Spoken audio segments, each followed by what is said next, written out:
It's an unbelievable time of year. It's why we say it might be the best time on the sports calendar. And we are loaded up this morning, as you can see. For just joining us, it's Get Up. We're live above the Heineken River Deck at Pier 17. McNutt is here. Bartholomew is on fire today. D. Wood ready to roll today. We got Seth Greenberg. We got Bobby Marks. We got a cast of thousands. They are, this morning, they're trick-or-treating as each other. And we appreciate them making the effort to do that for us today. We begin in the NBA with what we hope is not really bad news. Now, the Warriors beat the Raptors last night, but the story was that fall. Steph Curry going down hard in the third quarter. He was ruled out with a pelvic contusion. Got an MRI last night. We are waiting for the results. Again, it was a scary-looking play. You see it one more time. Here was Draymond Green after the game. He hit that ground hard. You can hear it. It's crazy. Obviously, a very scary moment for us, for him. Hopefully, he's good. I think he speaks for everybody. Now, for what it's worth, and clearly there are so many reasons that you want Steph back as quickly as possible, but for what it's worth, since they got Jimmy Butler, they've been much better without Steph. They're plus 60 in the 300 minutes that Curry's been off the floor. The point is, before they got Jimmy Butler, they were minus 90 when Steph was off the floor, which suggests, Monica, that they are less Steph reliant. It certainly doesn't mean that they can do anything of consequence without him. So let's live in a world where we hope that he is going to be just fine. I think that ultimately, I think the key here is they're battling like crazy to stay out of that play-in, and this obviously won't help that. Yeah, I think it's interesting that you point out the way that they've been able to be successful in the minutes without Steph. But Steph and Jimmy Butler are intricately connected in terms of how they've been able to buoy this Warriors squad. One plays on the perimeter, the other plays in the paint, and gets to the free throw line, and the two of them work together. So, yes, hopefully this is not a long-term thing. But I guess the thing for me, Greeny, becomes, well, who do they have to go play next? Because Jimmy Butler, we know, he did it for years in Miami, is accustomed to being the centerpiece and carrying it. Now, it's obviously been refreshing that he has not had to do that. But can he hold this team in its position as they battle this? I think they're getting ready to go on a 6-game road trip. Yeah, they've got, do we have the schedule here, guys, by any chance? Because we showed it earlier this morning, and we'll have it for you in a moment, I'm being told. They generally speaking, yes, they're going on the road. They are playing teams they should beat, or certainly could beat. Correct. And I think it's important to note, as much as we were talking about this and we think of the offense, in the last 15 games. Here it is, at Atlanta, sub 500. At Miami, really struggling. The Pelicans, it goes without saying. The Spurs, I know they won a game the other day. So that's 4 games right there, boom, boom, boom, boom, that I think that they have a chance to win, right? I would agree with you, and Bobby probably knows this, but in their last 15 games, they have the best defensive rating in the league, and they are averaging 10 steals per game. And so they've come on both sides of the floor. So when you see some of those teams ahead of them, Bobby, you're not exactly worried. No, that's the point. So, Bob, earlier in this program, for those of you, many people join us off the top of the hour, Bobby was talking about how he could see literally any team winding up in the conference final with OKC in the West, depending on how the brackets fall. How do you feel about the Warriors? Let's live in a world where Steph winds up being okay, because we certainly hope that he is. If he's seriously hurt, then that changes the dynamics of literally everything. But in a world where he's back and playing, at his best when we get to the playoffs, what is the Warriors' ceiling with him and Butler? I think they can get to a Western Conference Finals, but they got to stay out of that 4-5 range, right? If you're at 6, you have a chance. But if you move up to 4-5, it's actually like you'd rather just kind of freeze where the standings are right now.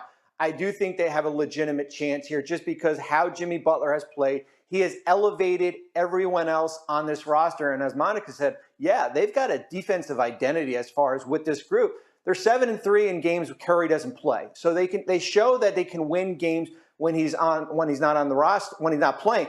But just looking at last night, Greeny, Draymond Green, if Draymond Green shoots the ball like he did last night, and he took 14 threes and he made 5, that gives him such a different dynamic as far as where their roster is. He was 1 of 11 from 3 for the previous 3 games. So is it fool's gold? I don't know, but I think that's certainly something to watch.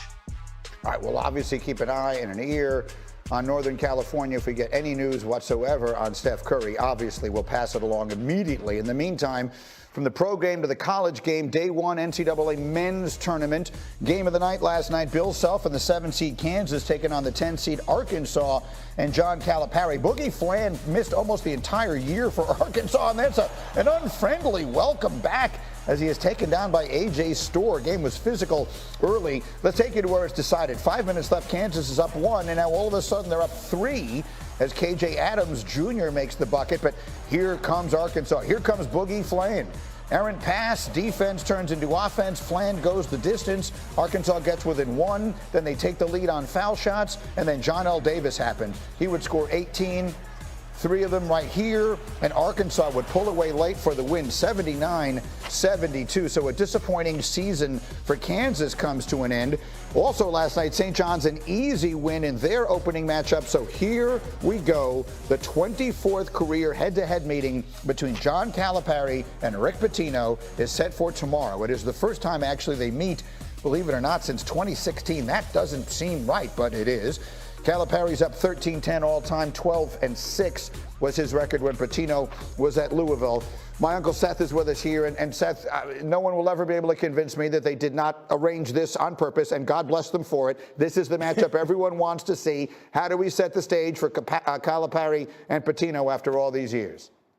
It's incredible, and I'm all about the conspiracy theories, Grady, so I'm all the way there. There's conspiracies throughout the tournament. But look, here's the deal. Like, John Calipari got his first head coaching job at UMass. You know who helped him get that job? Rick Pitino. Then all of a sudden, John Calipari is playing Rick Pitino in Sweet 16s and Final Fours, and that's where kind of the competition began, because one time, Rick Pitino was a mentor. Then he became a peer. And when he became a peer, Rick Pitino had great success in Kentucky. But then he went to the pros, then he came back to Louisville. And John Calipari, he had his way with him when he was at Louisville. And you saw the numbers, 13-10. So, like, right now, these guys respect each other. They grew up together in a five-star basketball camp. Rick was the first one of us to become a head coach. But since the recency, like right now, these guys aren't having a glass of bourbon. They're not drinking an expensive bottle of wine and not going out for beers. All right, this is going to be a fiercely competitive game. 2 guys that respect each other, not exactly like each other. Now, for Arkansas, what do they got to do to win? What they got to do to win, they got to take care of the ball and deal with the pressure and the relentless defense of this St. John's team. They got to rebound the basketball, and they got to keep Kadar Richmond out of the lane. If they do those 3 things, they have a shot. Rick Pitino's team is tough, it's physical, they extend their defense, they pressure you, but in the end, it's Calipari, it's Pitino. These 2 guys, if you think about it, how many guys have taken 3 different teams to the Final Four? Well, I can give you 2, Rick Pitino and John Calipari. These 2 guys kind of defined the sport throughout the last 20 years, and this will be an absolute classic.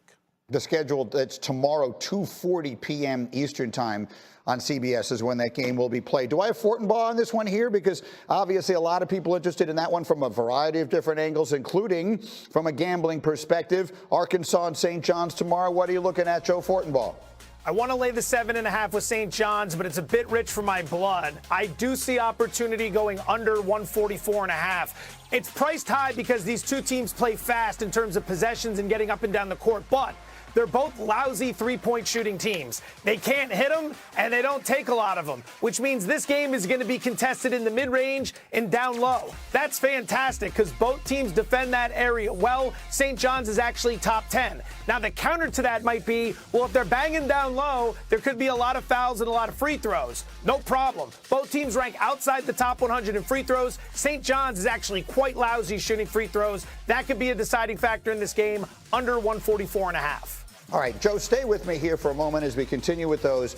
We wanted to do something different today because we had so much fun. For those of you who were not with us yesterday, you know, the Masters champion gets to choose the menu for the champions dinner, and we looked at Scotty Scheffler's menu, and then Damian Woody gave us his menu, and it was everything you would hope it would be and more. So we wanted to do another food-based fun today, and so let's play another game of Would Greeny Eat This? We need to have another meeting on the staff. We really need to make it what other people eat. I don't eat anything. I mean, unless the option here is fat-free Greek yogurt, then the answer is going to be no. But here are some of the options from the ballparks